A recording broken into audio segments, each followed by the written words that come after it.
সাত দিনের পুলিশ হেফাজতের পর আদালতে পেশ করা হলো রাজ্যের প্রাক্তন কারামন্ত্রী উজ্জ্বল বিশ্বাসকে। সকাল সকাল নদিয়ার কৃষ্ণনগর কোতোয়ালি থানা থেকে তাকে বের করা হয়। এরপর তাকে কৃষ্ণনগর দায়রা আদালতে পেশ করা হয়। সম্প্রতি ত্রাণ সামগ্রী কাণ্ডে গ্রেপ্তার করা হয় রাজ্যের প্রাক্তন কারামন্ত্রী উজ্জ্বল বিশ্বাসকে। একটু দাঁড়ান, একটু ছবিটা করে নিন।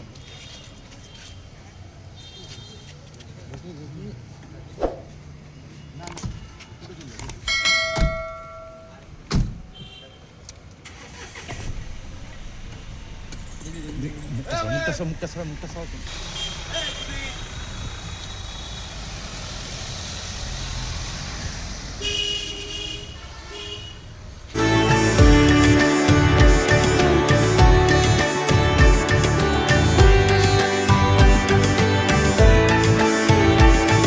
যদি এখনও আমাদের খবরের দর্পণ চ্যানেলটি সাবস্ক্রাইব না করে থাকেন তাহলে এখনই সাবস্ক্রাইব করুন, সঙ্গে বেল বাটনটি ক্লিক করুন আর পেয়ে যান সব খবরের দ্রুত ভিডিও আপডেট।